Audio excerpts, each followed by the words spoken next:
Hello folks, Representative John Lee here.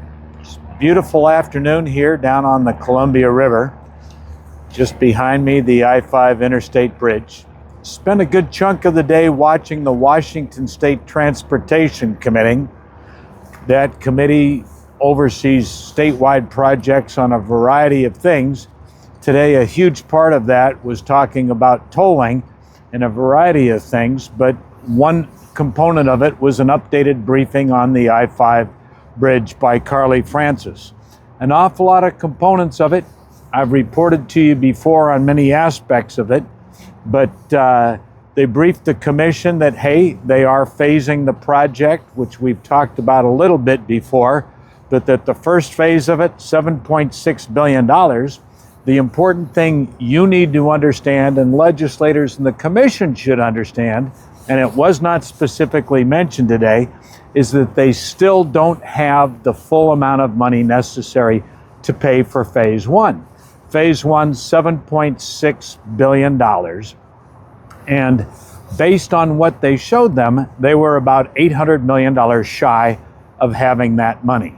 But another component of that is that they are expecting $1 billion of that to come from the Federal Transit Administration towards the light rail cost. Well, they're not even going to be applying for that $1 billion for another 3 years, and they don't expect to get approval of it till 2030.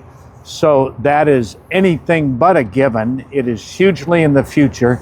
They're betting on the come, and they didn't say this, but the program is betting on the come that the change in administration they hope will happen in 2028 election will allow them to have a better chance of getting federal money towards the IBR. And again, this whole thing is so bloated, it is so ridiculous. Overall, a $15 billion project that we ought to be talking about $2 billion for a very simple, straightforward bridge. And that is the cost that even the IBR admits is the cost of the bridge, $1.9 billion, according to the information most recently revealed by Joe Courtwright. Totally separate aspect that I need to report to you on was that they were talking tolling. And right now the state has 5 different tolling programs in the state. And most important to us is the I-405 SR 167 tolling program. And they are discussing various projects that they need to do on that and the possibility of changing the current tolling rates and tolling hours. Well, right now, they can charge a maximum of $15 maximum toll on I-405 and SR 167.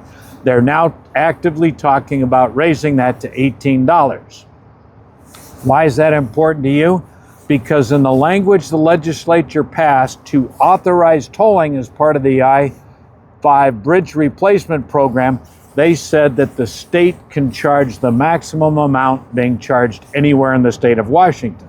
So right now, the program is allowed to consider tolling up to $15 one way on the IBR. Well, not if, but when the Washington Transportation Commission at some point in the future raises those rates to $18, that means that frees up to $18 each way tolls here on the IBR. There's a whole host of issues surrounding this. Bottom line, this is your money. I am here as your advocate and trying to give responsible reporting, letting you know what's being discussed. One final thing, a great part of the discussion on the tolling was a member of the Treasurer's Office gave a report and talked about the fact that right now, today, 20% of the state transportation budget goes to paying off debt, paying off the credit card that the state legislature has allowed money to be borrowed. $1.8 billion a year is going to pay off debt. You and I know credit, generally speaking, is a bad thing, especially if you're using that credit card to buy your groceries to cover day-to-day expenses. It's not a good thing, and right now the state is maxed out. And the treasurer also referenced the fact that Standard & Poor's had issued a warning to Washington State. they potentially downgrade our state's credit rating because the state has borrowed too much money, because we're doing a poor job managing state finances. We have the worst rainy day fund level in the nation. We've spent that rainy day fund down to next to nothing.